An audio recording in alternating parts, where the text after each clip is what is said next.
하나님 말씀 봅니다. 하나님의 말씀 베드로후서 1장 3절에서 11절까지 말씀 봅니다. 우리 한 절씩 같이 교독하시겠습니다. 그리스도께서는 신적 권능으로 우리에게 생명과 경건에 이르게 하는 모든 것을 주셨습니다. 그것은 우리가 자기의 영광과 덕으로서 우리를 불러주신 분을 알았기 때문입니다. 그분은 그 영광과 덕으로 귀중하고 아주 위대한 약속들을 우리에게 주셨습니다.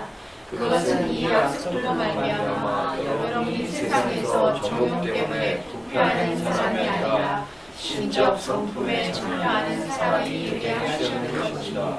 그러므로 여러분은 열심을 다하여 여러분의 믿음에 덕을 더하고 덕에 지식을 더하고 지식에 전체를 더하고 전체에 인내를 더하고 인내에 경건을 더하고 경건에 형제 우애를 더하고 형제 우애에 사랑을 더하도록 하십시오. 이런 것들이 여러분에게 갖추어지고 또 넉넉해지면 여러분은 우리 주 예수 그리스도를 아는 일에 게으르거나 열매를 못 맺는 사람이 되지는 않을 것입니다. 그러나 이런 것들을 갖추지 못한 사람은 앞을 못 보는 사람이며 눈이 근시안인 사람입니다. 이런 사람은 자기의 옛 죄가 깨끗해진 것을 잃어버린 사람입니다. 그러므로 형제자매 여러분 더욱더 힘써서 여러분이 부르심을 받은 것과 택하심을 받은 것을 굳게 하십시오. 그러면 여러분은 넘어지지 않을 것입니다. 같이 읽습니다. 또한 여러분은 우리의 주님이시며 구주이신 예수 그리스도의 영원한 나라에 들어갈 자격을 충분히 갖출 것입니다. 아멘.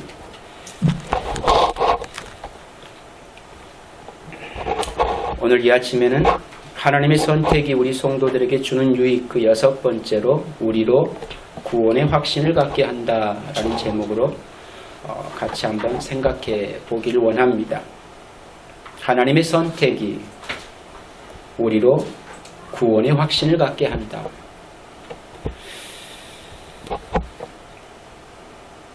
구원의 확신을 우리가 갖고 살아간다고 생각하고 있을지 모르겠지만 대부분의 많은 성도들에게 당신 구원 받았습니까? 라고 물으면 선뜻 예, 구원 받았습니다 라는 대답을 잘 못합니다. 왜 그럴까를 생각해 보면 선뜻 구원받을 만한 자격이 안 된다고 생각하고 있기 때문입니다. 구원받았습니까? 라고 물으면 아니요 하고 싶은데 그러면 안 될 것 같고 예 하고 싶은데 왠지 아직 구원받을 만한 자격이 안 되는 것 같아서 대답이 잘 안 나옵니다. 그리고 구원받지 못했다라고 얘기하면 내가 예수 그리스도를 안 믿는 것 같아서 차마 그 얘기는 또 하지 못합니다. 여러분은 어떻습니까? 구원의 확신이 분명히 있습니까?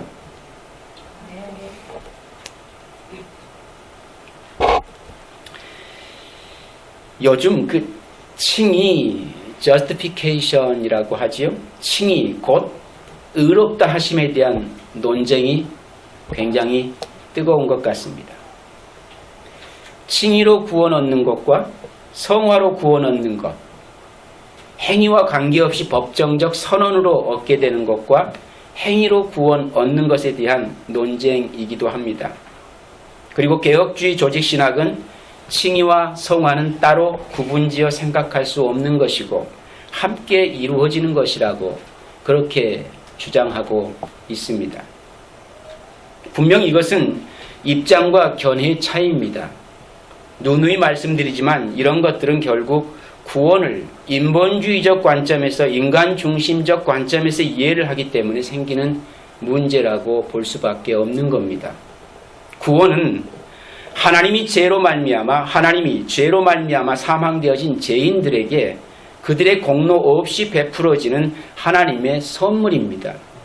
그것이 말씀이 저와 여러분들에게 선포하고 있는 선언입니다. 그 선언은 누구도 변개할 수 없고 어떤 이유로도 그 선언을 우리 마음대로 해석하여서 우리 입장에 유익하도록 적용할 수 없는 내용이라는 거예요. 죄인에게 있어서 구원을 받을 자격을 운운하는 것은 있을 수 없습니다. 이 사실만을 분명히 가지고 있다면 구원은 행위로 얻는가 하나님의 법정적인 선언으로 얻는 것인가가 뭐에 그리 중요한 부분이 되어지겠습니까? 그리고 그것이 왜 문제가 되어지겠는가라고 하는 거예요. 결코 문제가 되어지지 않습니다. 칭의라고 하는 것, 우리를 의롭다 하심에 대한 하나님의 선언 자체는 하나님의 선택을 통해서 우리 가운데 주어진 것이기 때문에 구원이라고 하는 것은 하나님의 선택으로 말미암아 우리 가운데 허락되어진 하나님의 선물인 것이지 우리 의지와에 달려있는 것이 아니기 때문인 겁니다. 그렇기 때문에 저와 여러분들이 내가 행위로 구원받았나 하나님의 법정적인 선언으로 구원받았나 그건 중요한 문제가 아니라는 얘기입니다. 구원은 하나님의 선택 없이는 이루어질 수 없는 사역입니다. 하나님만이 하시는 사역이라는 거예요. 그렇기 때문에 하나님이 저와 여러분들에게 베풀어져야 그 구원을 선물로 받을 수 있는 대상이 되어지는 겁니다. 그건 하나님의 계획이고 하나님의 방법입니다. 그 방법은 우리 의지에 따라서 바뀌어지고 변개되어질 수 있는 대상이 되어지는 것이 아닌 겁니다. 그럼에도 불구하고 사람들은 다양한 얘기들을 꺼내 놓는 것 같습니다. 결국 내 입장에서 이해하는 구원관이라고 생각합니다. 구원은 하나님 입장에서 이해를 해야 됩니다. 우리 입장에서 구원은 논할 만한 자격이 없다가 정답이 아니겠는가. 분명히 이것은 입장과 견해의 차이다라고 말씀을 드릴 수가 있습니다. 누누이 말씀드리지만 이런 것들은 결국 구원을 인본주의적 관점에서 인간 중심적 관점에서 이해를 하기 때문에 생기는 문제라는 얘기입니다. 구원은 하나님이 죄로 말미암아 사망되어진 죄인들에게 그들의 공로 없이 베풀어진 하나님의 선물입니다. 이 사실을 결코 잊어서는 안 됩니다. 구원은 염치 없이 저와 여러분들이 받은 게 맞아요. 거기에 구원받을 만한 자격이 있다라고 내 생각을 주입시키지 말라는 것입니다. 내 행위를 거기에다 결부시켜야 될 아무런 이유가 없습니다. 그냥 구원은 하나님이 저와 여러분들에게 은혜로 허락하신 선물인 거예요. 그 선물을 저와 여러분들이 받았을 뿐입니다. 그들에게 있어서 어떤 행위가 있었는가 아니면 없었는가, 옳은 행위가 나타나는가 아니면 불의한 행위가 나타나는가로 구원이 결정되는 것이 아니라 이것은 하나님의 계획이고 하나님의 선택이라는 것입니다. 그런데 집에 돌아가면 이것에 대한 의견이 또 분분합니다. 누구를 바라보기 때문에 그렇습니까? 나를 바라보니까 또 그런 의견이 분분하게 생기는 겁니다. 여러분 자신을 보지 마세요. 여러분에게는 구원받을 자격이 원래 없었습니다. 그렇기 때문에 구원에 대해서 논할 자격이 원래 없는 거예요. 그런데 자꾸만 그것을 우리 입장에서 이해를 하려고 하니까 이해가 안 되는 거 아닙니까? 올 한 해가 넘어가기 전에 꼭 하나님 입장에서 그 구원을 생각하셔야 합니다. 그렇지 않으면 여전히 새해가 돼도 내가 구원받는 거 맞는가? 아니면 이런 모습인데도 나 구원받는 거 맞다고 해야 되나? 라는 생각을 또 하게 되어질 것입니다. 그럴 수밖에 없는 게 저와 여러분들입니다. 왜? 자격 없는 이들이 끊임없이 뭐 때문에 자격지심에서 생각하는 것이 구원의 문제 아닐까라는 생각을 해보게 되어집니다. 그러니까 차라리 그럴 바에는 원래 나 자격 없는 자 맞았는데 하나님의 은혜로 구원받을 자격자가 되었으니 더 이상 생각하지 말자라고 사는 게 맞는 것 같습니다.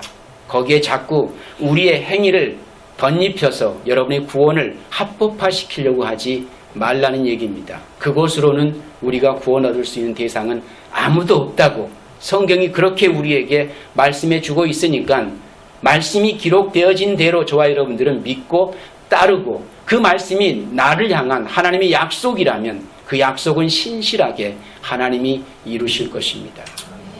그걸 믿는 게 믿음입니다. 저와 여러분을 믿는 거 아니에요.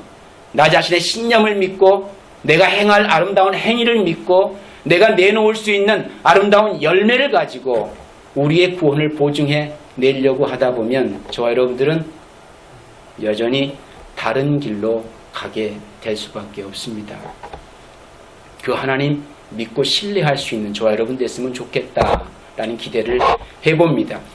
오늘 우리 성도들에게 하나님의 은혜로 선물되어진 구원이 여러분의 삶의 결과로 구원의 당락이 정해지는 것이라면 참 불행할 것입니다. 저와 여러분들은 인생을 다 살고 나서 비로소 죽음에 이르러서야 알 수 있게 되는 것이 구원이 되어지겠지요.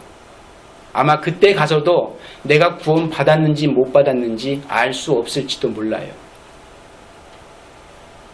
그렇게 불확실한 구원관을 가지고 신앙생활을 해야 한다면 이보다 참 불행한 일이 어디 있을까라는 겁니다. 근데 왜 그 불행을 자꾸만 주장할까라는 생각도 해봅니다. 그리고 더 큰 문제는 그 구원의 결과를 하나님이 보증하시는 것이 아니라 우리의 행위로 말미암아 알게 되는 결과가 되는 것이라면 예수 그리스도의 십자가의 죽으심이 실패로 끝날 수도 있게 되어집니다. 누구에 의해서? 저와 여러분들에 의해서 십자가의 사건이 실패로 끝날 수도 있습니다. 그럴 일이 생길 수 있는 겁니까? 결코 없습니다. 그리스도의 십자가의 사건은 결코 실패로 끝날 수가 없는 겁니다. 하나님이 하시는 일에 있어서 실패가 있을 수 있겠는가라고 하는 거예요. 결단코 그런 일은 존재하지 않을 것이기 때문입니다. 그런데 그 구원의 결과가 여러분들의 행위에 의해서 결정되는 거라면 실패되어질 수도 있는 거예요. 결국 그렇게 되면 우리의 신앙생활은 구원을 얻기 위해 하는 신앙생활이 되는 것입니다. 그래도 결과를 알 수 없는 것이 우리의 구원의 문제 아닐까라는 생각을 해봅니다. 이렇게 불확실한 구원관을 가지고 신앙생활을 하기를 원한다면 계속 저와 여러분의 입장에서 구원을 생각하십시오. 그러나 구원은 우리 입장에서 이해하는 것이 아니라 하나님 입장에서 이해되어져야 하는 것입니다. 우리에게는 그 구원을 논할 만한 자격이 원래 없었습니다. 원래 없는 이들이 그것 가지고 이러쿵저러쿵 따지는 것 자체가 하나님 앞에 불손한 행위가 되어지는 거예요. 그 행위는 하나님 앞에 심판밖에 받을 게 없습니다. 그렇지 않겠습니까? 내가 내 계획과 내 뜻과 내 의지대로 너를 택하여 내 백성 삼아 구원하겠다는데 하나님 왜 그렇게 하십니까? 내가 아무것도 하나님 앞에 보여드린 게 없는데 이렇게 대들면 그래? 그러면 넌 그 의로 내가 널 심판해도 너 할 말이 없겠구나 라고 얘기하면 그렇군요. 그러면 나 원래 사망인 거 맞았네요. 거기밖에 갈 데가 없다라는 얘기입니다. 그럼에도 불구하고 자꾸만 우리 의를 자꾸 끄집어내서 하나님 이제는 내가 좀 자격이 되나요? 자꾸 되묻고 싶은 거예요. 근데 우리에게서는 그 의를 프루브할 아무것도 남아있지 않은 겁니다. 뭐 때문입니까? 이미 죄로 말미암아 사망되어진 게 맞은 거니까. 구원의 문제는 하나님께 속한 겁니다. 저와 여러분께 속한 문제가 아니라는 얘기예요. 그저 은혜로 받았으면 선물 되어져서 내가 그 구원을 받았으면 그냥 그저 감사할 뿐인 겁니다. 너무 감격스러운 거잖아요. 내가 무엇이 간데. 입술의 고백은 맨날 그렇게 하면서 왜 집에 가면 딴 생각하는지 모르겠습니다. 그러지 말란 얘기입니다. 그 은혜로 구원받은 건 맞으니 그냥 그 믿음 가지고 사세요. 원래 우리 자격 없었고 살아가면서도 별로 구원받을 만한 자격 그렇게 많이 드러내고 살지 못합니다. 왜? 열매를 보아하니 너무 많이 초라하고 너무나 빈곤해서 그 하나님 앞에 나 이걸로 구원시켜 주세요 라고 내보이기에는 너무나 궁색하지 않습니까? 그렇지요? 그럼에도 불구하고 구원받은 백성으로 살기를 원하는 우리의 욕심은 끊임없지만 그 하나님 마음을 만족해 할 만한 우리의 행위를 내보일 만한 그런 우리의 모습은 그렇게 많지 않기 때문이라는 얘기입니다. 그러니 그 하나님께서 내가 너를 택하여 내 백성 삼았기 때문에 내가 예수 그리스도 안에서 구원받을 수 있었던 거지 라고 말씀하실 때 그런 거군요. 너무 감사합니다 라고 감격하며 그 구원을 나의 선물로 받아 누리면 된다라는 얘기입니다. 하나님의 선택이 우리 성도들에게 구원의 확신을 제공해 줍니다. 사실 선택에 관한 성경의 메시지는 복음을 거부하는 사람들에게는 이협적인 것이 되겠지만 그리스도를 믿는 사람에게는 커다란 소망과 확신의 근원이 되는 것입니다. 사실 고난을 직면하면 그리스도인들에게 가장 큰 위로와 위안이 되는 것은 구원의 보증이라는 것을 여러분들 분명히 경험해 보았을 것입니다. 이런 참담한 환경 속에서도 하나님이 나를 구원받은 그 백성으로 끝까지 붙들고 계신다고 하는 그 믿음의 확신, 그것이 그 고난을 이길 수 있는 믿음의 인내를 견디게 하는 거 아닙니까? 그런데 그 확신을 갖지 못하고 살아가고 있다면, 나를 들여다보면서 끊임없이 내 구원에 문제가 있을 것처럼 판단하고 산다면 그보다 불행한 인생이 어디 있겠습니까? 그리고 우리의 삶 속에 고난이 직면했을 때 그 고난을 어떻게 견뎌내려고 합니까? 무엇으로? 하나님께서 모든 일을 한결같이 이루시며 하나님의 뜻이 저지되거나 변경되거나 방해를 받을 수 없다라는 사실 때문인 거예요. 그렇기 때문에 구원은, 한번 우리 가운데 주어진 그 구원은 그 무엇도 빼앗을 것이 없다라고 그렇게 사도 바울은 고백하고 있는 것입니다. 오늘 우리의 구원이 그렇게 하나님께로부터 보증된 것입니다. 이 구원을 무엇이 빼앗아갈 수가 있겠습니까? 그 하나님의 사랑에서 끊을 것은 아무것도 존재하지 않습니다. 다시 말해 하나님께서는 누군가의 구원을 이루시는 일에 착수하실 때에 하나님께서는 반드시 그 일을 완성하시는 분이시다 라는 사실을 믿고 확신할 수 있는 저와 여러분 됐으면 합니다. 그러므로 하나님의 선택은 우리 성도들에게 구원의 확신을 제공해 주는 것입니다.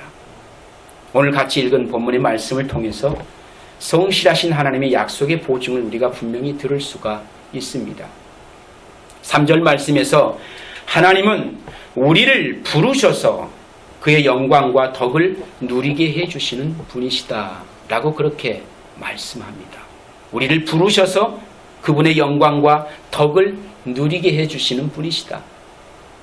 누가요? 하나님께서 저와 여러분을 택하여 부르셔서 그분의 영광과 덕을 누리게 해주시겠답니다. 우리로 하여금 하나님이 받으실 영광과 하나님이 기뻐하실 덕을 만들어내어 열매로 하나님 앞에 내어놓으라고 요구하는 것이 아니고, 내가 너희를 택하여 불렀기 때문에 그 하나님의 영광과 덕을 누리는 삶을 살 수 있게 되어진다 라고 그렇게 말씀하고 있는 거예요. 또 4절 말씀에서 하나님은 이 영광과 덕으로 귀중하고 아주 위대한 약속들을 우리에게 주셨습니다. 하나님의 약속이지요. 그 신실한 약속은 결코 그 어떤 것으로 인하여 파괴되거나 저지되어지거나 무효화되어지거나 그렇지 않습니다. 그 약속은 성실하신 하나님께서 끝까지 이루시고 완료하시고 성취해내실 것이기 때문에 우리에게 주어진 그 약속은 그대로 이행될 수밖에 없는 것입니다. 그 하나님을 믿는 것, 그 하나님의 성실하심을 신뢰하는 것, 그것을 믿음이라고 하는 거예요. 그것은 이 약속들로 말미암아 여러분들이 세상에서 정욕 때문에 부패하는 사람이 되는 것이 아니라 하나님의 성품에 참여하는 사람이 되게 하시려는 것입니다. 하나님이 보증하셨기 때문에 저와 여러분의 인생은 이 세상 한복판에서 부패하는 자로 살지 않게 되어집니다. 어떤 이유로? 왜? 하나님께서 저와 여러분을 택하여 부르신 목적과 이유는 하나님의 성품에 참여하는 사람이 되도록 하시기 위해서 불렀기 때문에 그 삶을 지향해서 살아가도록 하나님이 책임져 가실 것이기 때문입니다. 근데 오늘 대부분의 많은 그리스도인들이 그 하나님을 신뢰하지 않습니다. 뭘 더 신뢰합니까? 자기 자신을 더 신뢰합니다.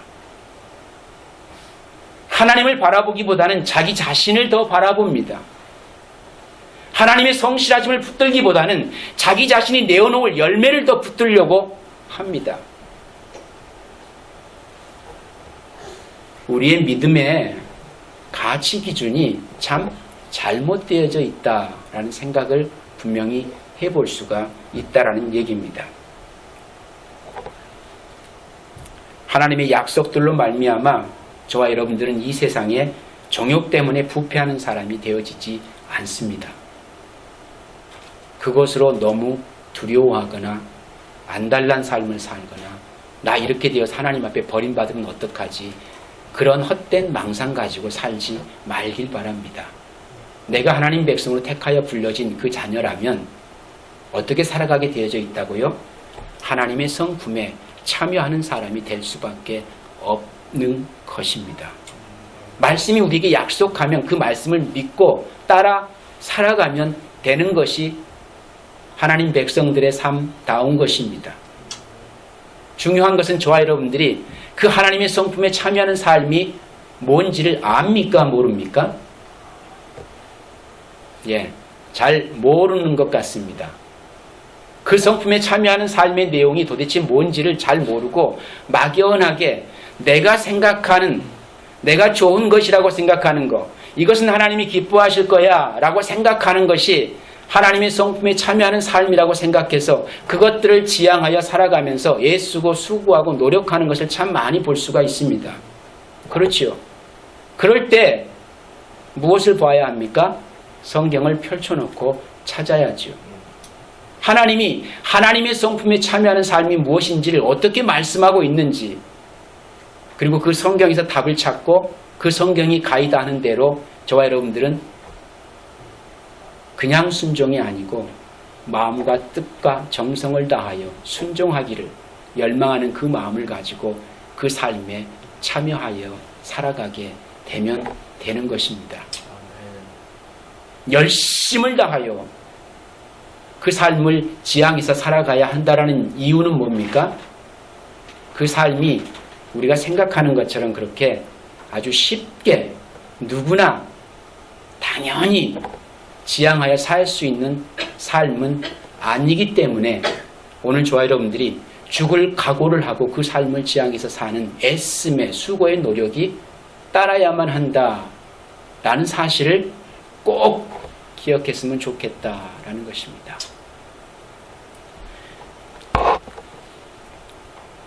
그런데 믿음의 신뢰는 어떻게 가져야 합니까? 정욕 때문에 저와 여러분들이 부패한 삶을 지향해서 살지 않게 되어져 있습니다. 결국 하나님의 성품에 참여하는 삶을 살아가도록 하나님이 저와 여러분들을 부르셨기 때문에 너무 걱정하지 않아도 된다는 얘기입니다.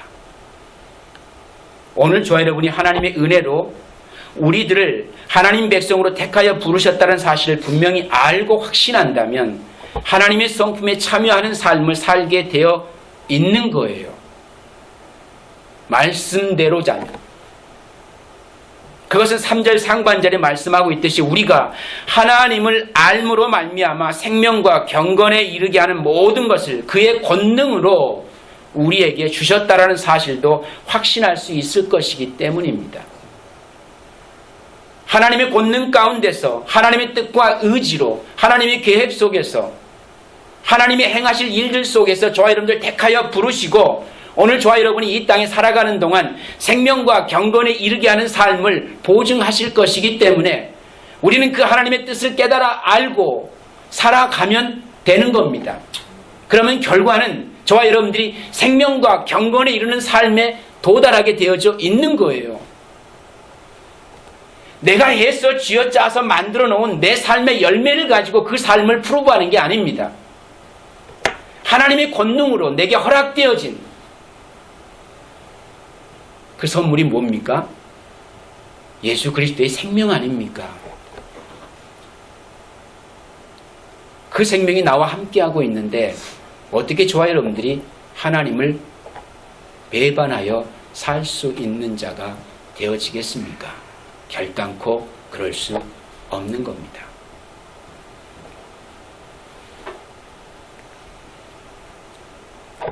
그것은 성도들이 아브라함과 같이 분명히 모리아 산에 서게 될 것이라는 겁니다. 저와 여러분들은 그 모리아 산에 서게 되는 거예요. 바울과 같이 죽음도 두려워하지 않고 복음을 자랑하며 살게 될 것입니다. 그렇게 하나님의 성품에 참여하게 되는 이들의 삶의 모습이 오늘 본문 5절과 7절 말씀에 기록되어져 있지 않습니까? 믿음에 덕을 더하고, 아무거나 믿어도 안 되죠. 믿음이 있으면 그 믿음에 덕을 더하랍니다. 내가 믿습니다 하면서 내 기대와 바램만을 충족시키는 믿음을 가지고 살아간다면 그건 믿음 아닙니다. 믿음에 덕을 더하고를 꼭 기억하십시오. 덕을 더하고. 그 믿음에는 하나님이 기뻐하시는 것에 제한이 있다는 사실을 기억하시라는 얘기예요. 내가 좋아하는 거 아닙니다. 내가 만족하는 것 아닙니다. 하나님이 기뻐하시고 하나님이 만족해 하시는 것을 더하는 것이 믿음이지요. 근데 우리는 내가 좋아하고 내가 만족하고 내가 기뻐하고 내가 행복해하고 내가 소중하게 생각하는 걸 믿음으로 이루려고 성취하고 노력하는 거 아닙니까? 가치관을 바꿔야죠. 하나님이 좋아하는 것으로, 하나님이 기뻐하는 것으로. 믿음에는 덕을 더해야 합니다. 덕에는 뭘? 지식을 더하고, 하나님이 좋아하는 것이라 그랬는데 그 좋아하는 것이 뭔지를 알아야 할 거 아닙니까? 무작정 이건 하나님이 좋아하실 거야 라고 하는 내 판단과 내 기준 속에서 이루어지는 것 아닙니다. 하나님이 저와 여러분들에게 진리의 말씀으로 허락해 주신 것들을 분명히 알고 더해야 되지 않겠습니까? 하나님이 좋아하시는 것이 정확하게 말씀에 기록되어진 하나님의 것이라야 되지요.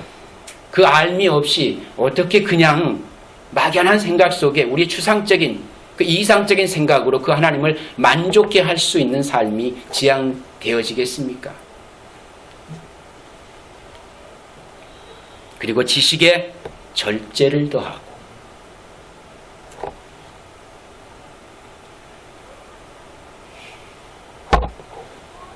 절제에 인내를 더하고. 이제 잘 보세요. 이걸 계속 반복해서 계속 읽어보세요. 도대체 왜 이렇게 말씀하고 계시는 건가? 이게 뭐라고요? 하나님의 성품에 참여하는 삶이랍니다. 절제에 인내를 더하고, 인내에 경건을 더하고, 경건의 성도 간의 우애를 더하고, 성도 간의 우애에 사랑을 더하여 살아야 된다라고 이렇게 말씀해 주고 있습니다. 이걸 계속 반복하여 읽다 보면 무엇으로 정의가 되는 줄 아십니까? 믿음, 소망, 사랑입니다. 믿음, 소망, 사랑은 예수 그리스도의 십자가를 통해서 우리 가운데 허락되어진 내용이죠. 그 전부가 복음입니다.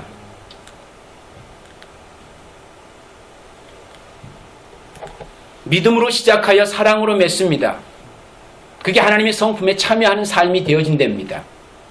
그런데 우리 가운데 믿음과 소망과 사랑을 갖게 되어져 있으면 오늘 여기서 제시하고 있는 더하고 더하고 더하고를 계속 행해야만 된다고 하는 사실을 기억하십시오. 믿음이 있기 때문에 소망이 있는 건데 그 소망을 이루고 성취하는 데서는 저와 여러분의 절제와 인내와 그걸 이루어가는 과정 속에서 형제의 우애는 꼭 따르게 되어져 있습니다. 그런데 그 우애를 끝까지 유지하려면 뭐가 필요합니까? 조건 없는 사랑이 필요합니다. 성도의 삶, 하나님의 성품에 참여하는 삶은 믿음, 소망, 사랑입니다. 그것으로 성도의 삶이 하나님의 성품에 참여하는 삶으로 정의되어지고 있다고 하는 사실을 우리가 기억할 수 있었으면 좋겠다라는 생각을 해보게 되어집니다. 결국 믿음으로 시작해서 사랑으로 왕성되어지는 삶을 추구하게 되어지는 것입니다. 십계명의 완성이 뭐라고요? 내 이웃을 내 몸같이 사랑하는 것입니다. 10계명이 아니라 한 계명인 거예요. 그 계명은 그리스도의 사랑으로만 완성될 수 있는 계명이기 때문에 그렇습니다. 그 계명을 잘 지키지 못하는 이유가 어디 있는지 아십니까? 우리의 마음의 탐심 때문입니다. 탐심이 이 10가지 계명을 다 어그러뜨리는 거예요. 그런데 원래 우리는 그 탐심의 마음을 버릴 수 없는 대상이기 때문에 결코 이 계명을 지킬 수 없다가 정답인 겁니다. 우리의 마음에 여전히 그리스도의 사랑이 내게 더해지지 아니했으면, 그 사랑이 내게 선물로 주어지지 아니했으면 결코 우리는 이 계명을 지킬 수 없는 자인 거예요. 왜? 탐심이라고 하는 죄가 우리를 장악하고 있기 때문에 저와 여러분들은 그 탐심 때문에 결코 그 계명을 지킬 수 없는 자로 하나님 앞에 유죄로 드러나게 되어져 있었던 겁니다. 탐심 때문에 우상 숭배하게 되어져 있어요. 탐심 때문에 하나님 이름을 망령되이 이끌 수밖에 없는 자가 되어지는 겁니다. 탐심 때문에 살인도 하고, 탐심 때문에 이웃의 것을 훔치기도 하고. 그래서 십계명을 쭉 보시고 맨 아래 보시면 탐심이라는 게 나옵니다. 오늘 저와의 삶 속에서 하나님의 성품에 참여한다고 하는 것, 그것은 믿음, 소망, 사랑의 삶을 지향하여 살게 되어지는 하나님 백성이 되어진 것입니다. 그런데 그 백성들에게 그 믿음, 소망, 사랑으로 우리에게 전달되어지는 선물은 복음이었습니다. 복음이었어요. 그 복음으로만 우리가 그 믿음, 소망, 사랑을 이해할 수 있게 되어지고 알게 되어지고 깨달아지게 되어지고 그로 말미암아 연합되어진 성도들의 삶 속에서만 그 믿음, 소망, 삶이 우리의 마음 가득히 열망하며 살 수 있는 자로 살게 되어지는 것입니다. 이 삶을 하나님의 성품에 참여한 삶이라 라고 그렇게 오늘 말씀이 오늘 저와 여러분들에게 도전합니다. 이 삶이 그리스도의 장성한 분량에 이르는 삶이 되어지기도 하는 것입니다. 그런데 한번 생각해 볼 수 있길 바랍니다. 이 삶이 구원받기 위한 삶입니까? 구원을 받기 위한 전제 조건의 삶이자라는 거예요. 내가 이 삶을 제대로 살아내지 못하면 구원을 받지 못하는 거고, 이 삶을 잘 살아내면 하나님께로부터 구원이 주어지는 것입니까? 그러면 이것이 율법과 뭔 차이가 있습니까? 어차피 지킬 수 없고 이룰 수 없고 행할 수 없는 대상을 우리에게 던져주고 네가 한번 이거 행해봐. 그러면 이걸 잘 감당하면 내가 너 구원해 줄게 라고 전제 조건을 달았다면 그것으로부터 구원받을 수 있는 이가 있겠는가라는 거예요. 탐심으로 가득한 이들에게 있어서 어떻게 나 아닌 다른 대상을 믿음과 신뢰를 가지고 확신할 수 있는 삶을 지향할 수가 있겠습니까? 탐심으로 가득 찬 우리에게 있어서 이 세상 것이 아닌 다른 것을 어떻게 내 소망으로 품고 살 수 있냐라는 거예요. 탐심으로 가득한 내 열망이 어떻게 우리 이웃을 사랑할 수 있겠습니까? 결코 그럴 수 없는 거예요. 근데 그것을 행하여서 그걸 행해야만 우리의 구원을 하나님께로부터 완전하게 지킬 수 있다라고 만약에 그렇게 우리에게 살아가도록 도전한다면 저와 여러분들이 그것을 지키기 위해서 한번 노력은 해볼 수 있을지 모르겠지만 저와 여러분은 그로 말미암아 구원과는 거리가 멀어진 삶을 지향할 수밖에 없게 되는 것입니다. 이 삶은 구원받기 위한 삶이 아닙니다. 이 삶은 구원받은 성도들이 살아내야 할 삶이고 하나님께서 하나님의 성품에 참여할 수 있도록 이끌어갈 삶이라는 얘기입니다. 왜 칭이라는 단어 속에 성화라는 것이 같이 따라와야 되냐라고 그렇게 조직신학 체계 속에서 설명해내는지는 이 이유 때문인 거예요. 하나님의 법정적인 선언으로 말미암아 구원받은 성도들에게 있어서 성화의 삶은 오로메르로 따라오게 되어져 있다는 논리입니다. 그런데 이것을 이분화시켜서 분리시켜서 이해를 하다 보니까 자꾸만 문제가 생기는 거죠. 오늘 우리의 삶 속에 성화라고 하는 것은 따로 구분하여 생각하는 것이 아니고 성도에게 있어서 하나님의 성품에 참여하는 삶은 당연한 겁니다. 이제는 나 혼자 그 삶을 지향하여 사는 존재가 아닌 그리스도와 연합되어서 그리스도와 나가 함께하기 때문에 이제는 그 그리스도의 삶을 대변하여 살아가는 존재로 나를 택하여 불러 세워졌기 때문에 이제는 주님이 이 땅에 오셔서 우리에게 본을 보이시고 사셨던 그 삶을 나도 살 수 있는 존재가 됐다라는 얘기입니다. 그래서 사망에서 생명으로 옮겨진 삶이라는 거예요. 옛사람에서 새로운 피조물로 바뀌어진 삶이라는 얘기입니다. 오늘 우리는 그 삶을 지향하여 살 수 있게 됐다라는 거예요. 믿음, 소망, 사랑이요.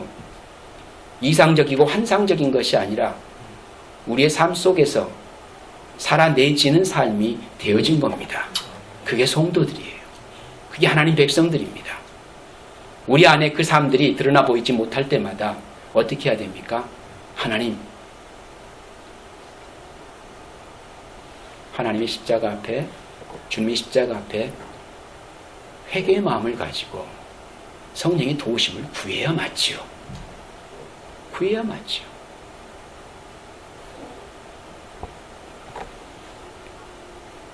이 하나님의 성품에 참여한 삶을 먼저 보이신 분이 누구셨습니까? 바로 예수 그리스도이십니다. 예수님께서는 친히 믿음, 소망, 사랑을 몸소 실천하고 보이심으로 하나님을 만족해 하는, 하나님이 기뻐하시는 대속제물이 되시지 않으셨습니까? 하나님이 기뻐하는 진짜 제물이 되어진 거예요. 그렇게 하나님을 만족해 하신 대속제물이 되신 예수 그리스도는 복음이 되셔서 죄로 말미암아 사망되어진 이들에게 기쁨의 소식이 되어 구원의 선물이 되셨던 것입니다. 그걸 저와 여러분들이 받았고 그로 말미암아 사망을 이기신 예수 그리스도의 이김이 저와 여러분들의 이김이 되어진 거예요. 더 이상 사망의 종로로 타지 않게 되어진 자가 되었습니다. 생명의 삶을 살 수 있게 되었다는 얘기입니다. 그게 구원받은 성도들의 삶의 지향점이고요. 그게 새로운 피조물이 살아가는 삶의 가치가 거기에 있는 겁니다. 그런데 어떻게 칭의를 강조하면 어떻게 행함이 무색해질 수가 있겠습니까? 그건 처음부터 하나님의 선택과는 무관한 백성이었겠죠. 그렇게 되는 거예요. 어떻게 구원받은 하나님 백성이 칼부림을 하고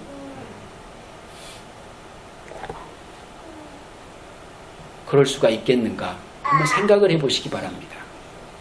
악한 도구도 하나님은 분명히 세우십니다. 악한 날에 필요하기 때문에. 우리 눈으로 보이시는 것으로 하나님의 구원의 사건을 너무 쉽게 속단하고 판단하는 어리석은 우리를 범해서는 안 되겠다라는 생각을 분명히 갖게 되어집니다. 중요한 건 하나님의 선택이 우리의 구원을 확신하게 하는 것입니다. 그 어떤 것으로도 그 구원을 확신케 할 수 없는 거예요.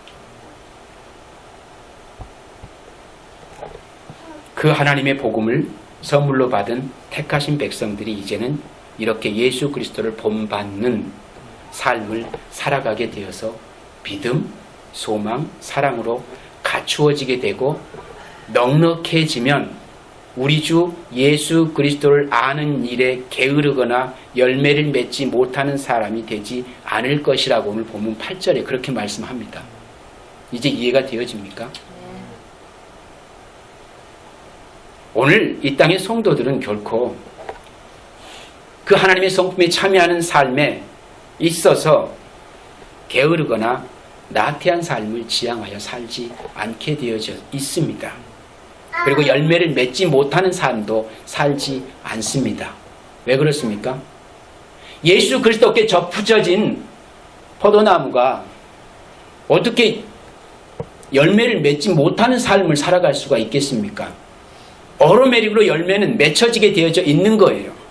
만약에 주님께 접붙였다고 생각을 했는데 열매를 맺지 못하는 가지는 원래 죽은 가지였던 겁니다. 그 가지는 농부가 잘라내 버리십니다. 왜? 하나님의 뜻과는 무관한 거니까. 너는 내 뜻이 아니다 라고 해서 잘라내 버리면 거기에 열매를 맺을 수 있는 가지만 붙어있게 되어져 있는 거예요. 그래서 열매를 기대할 수밖에 없는 존재, 그가 누굽니까? 하나님 백성들이에요. 그래서 하나님은 저와 여러분들에게 뭘 기대하십니까? 열매를 끊임없이 기대할 수밖에 없습니다. 그게 부담스럽습니까?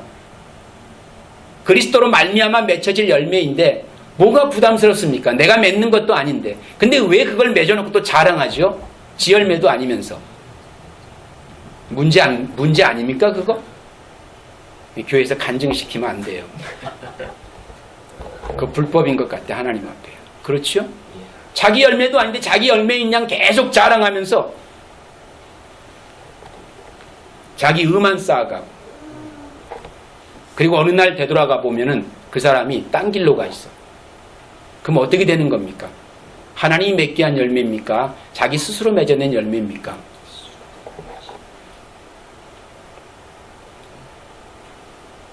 교회는 그래서 겸손이라고 하는 삶을 가지고 섬기는 자들의 모임의 공동체가 교회입니다. 그렇죠. 나보다 상대방을 높이고 더 낮게 여기는 그 마음을 가지고 사랑으로 지켜 세워주고 격려해주고 도닥거려주고 안아주고 보듬어주는 그런 공동체가 교회인 거예요. 왜 그렇습니까? 사랑으로 귀결되어진 삶을 지향해서 살아가는 사람들의 모임이니까. 조건 없이 무조건적으로 내가 받은 거 공짜로 받았으니 공짜로 나눠주는 것이 맞는 거라는 얘기입니다. 왜 거기에 조건이 따를 수 있겠습니까? 그게 사랑입니다. 결국 그리스도와 연합된 성도들에게는 열매는 자연스럽게 맺혀지게 되어 있는 겁니다. 그러나 열매를 맺을 수 없는 사람들은 여전히 뭐라고 그럽니까? 오늘 본문에 자신의 죄가, 옛 죄가 예수 그리스도로 말미암아 도말되었다는 사실을 전혀 알지 못하는 이들에게 나타나지게 되는 것입니다. 자신의 구원이 예수 그리스도로 말미암아 주어진다는 사실을 전혀 깨닫지 못하는 이들에게 있어서 자기 스스로의 열심과 노력으로 말미암아 내 구원을 내가 쟁취할 수 있다고 생각하는 이들, 그래서 옛사람의 자아를 가지고 옛사람이 맺을 수 있는 그 열매들을 풍성하게 맺어내면 그것이 하나님이 기뻐하실 것이라고 착각하는 이들에게 있어서는 뭡니까? 결국 사망의 열매만 맺혀지게 되는 겁니다. 그것은 하나님의 선택과 무관한 거였던 거예요. 그들에게 있어서는 그 어떤 기대를 가질 수 없는 삶을 지향하게 되는 것입니다. 하나님 편에서. 근데 왜 그들은 선택하지 않았어요? 라고 우리가 되묻는다면 구원의 초이스가 원래부터 나한테 있었다는 이유가 되는 거예요. 근데 구원은 우리에게 있는 게 아니고 하나님께 초이스가 있었던 것입니다. 그 초이스를 하나님께 맡겨드리는 것이 하나님 백성으로 마땅히 해야 될 도리인 것이고요. 근데 우리는 그 도리를 어겨서라도 내가 그 초이스를 갖고 싶은 야망이 있는 겁니다. 고집이 있는 거예요.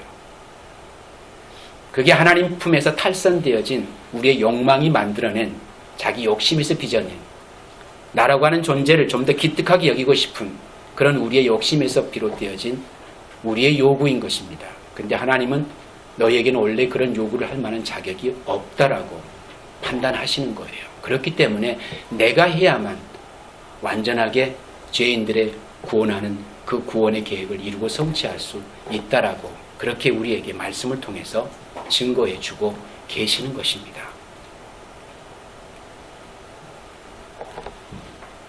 그래서 9절 말씀에 이렇게 말씀하지 않습니까? 그러나 이런 것들을 갖추지 못한 사람은 근시안이거나 근시안, 앞을 못 보는 사람입니다.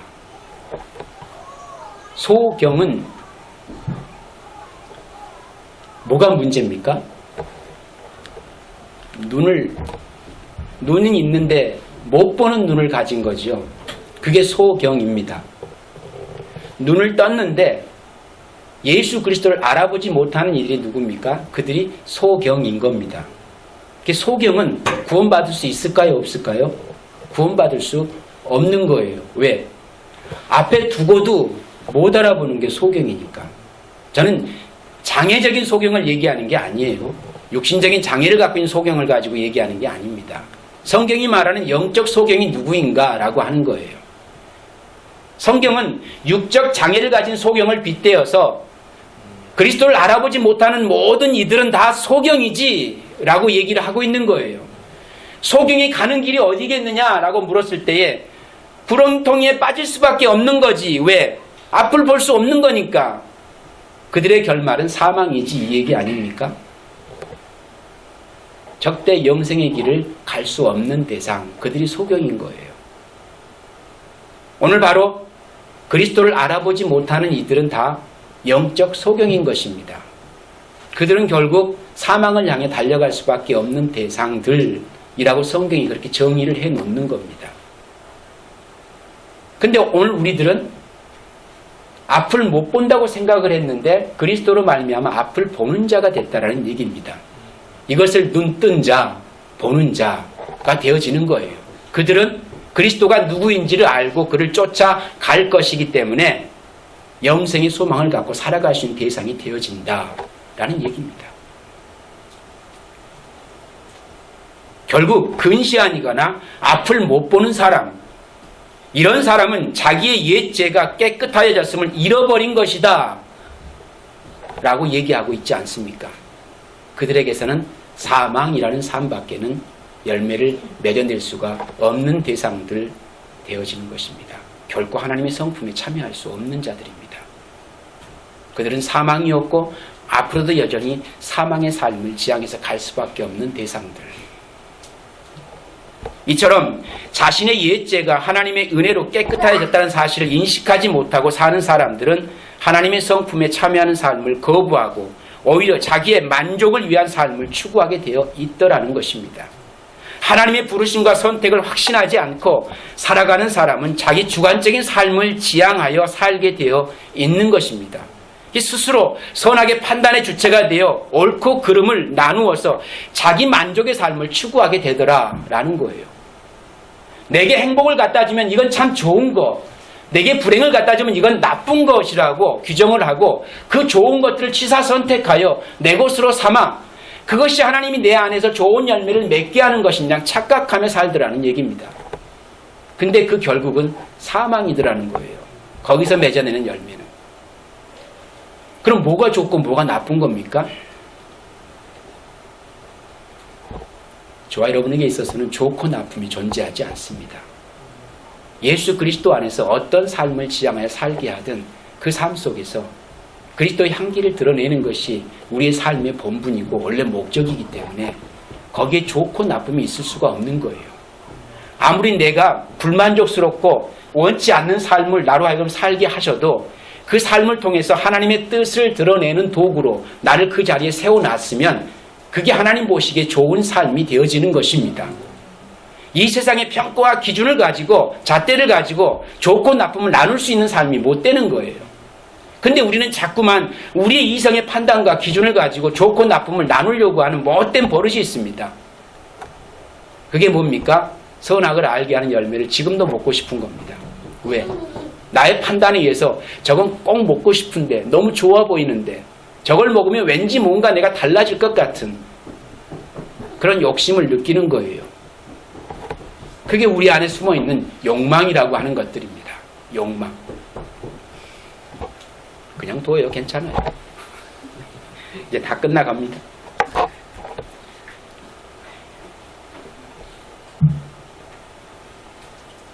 스스로 선악의 판단의 주차자가 되어서 옳고 그름을 나누어 자기 만족의 삶을 추구하게 되어 있어요. 그들에게는.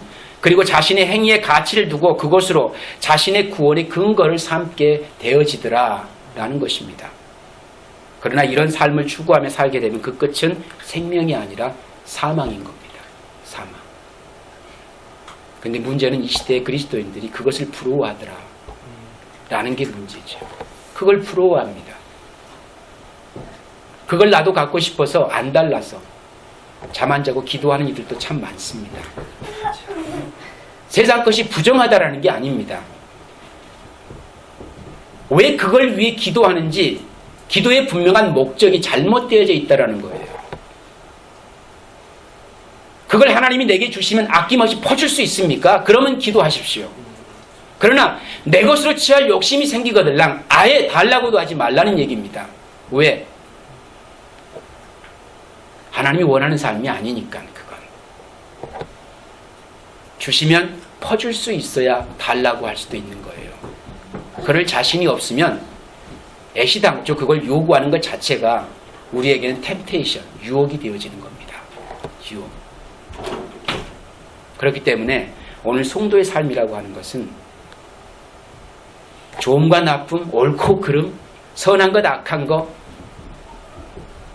우리가 그것들을 너무 쉽게 판단하고 쉽게 내 것으로 취하고 쉽게 이것은 나오는 관계없는 것으로 치부하고 멀리하고 이런 것들이 얼마나 우리에게 비일비재하게 일어나고 있는지 모릅니다. 그런데 그 주체자는 내가 아니고 하나님이라야 합니다. 하나님이 선하시다고 하는 것, 그것을 쫓아 행하는 것이 성도의 삶일 뿐인 거예요. 그것을 붙드는 것이 저와 여러분들이 이 세상에서 하나님의 성품에 참여하는 삶이 되어질 것입니다. 그러므로 더욱 힘써서 우리의 부르심 받은 것과 택하심 받은 것을 굳게 해야 됩니다. 다른 말로 얘기 드리면 뭡니까? 구원의 분명한 확신을 가지십시오라는 얘기입니다. 왜 그 구원이 이렇게 흔들립니까? 쉐이크하면 안 되잖아요. 누가 조금 이렇게 얘기했다고 해서 싹 흔들리고 누가 이렇게 말한다고 해서 거기에 헉 하고 그럴 수 있는 게 구원이 아니기 때문에 그렇습니다. 확신을 가지라 그러잖아요. 확신을. 왜? 하나님께로부터 받아 누려진 것인데 왜 내가 취사 선택한 것이냐 흔들리냐는 것입니다. 그럴 수 있는 대상이 아닙니다. 구원은 확신을 갖는 겁니다. 왜? 하나님이 저와 여러분들에게 선물하신 것이니까.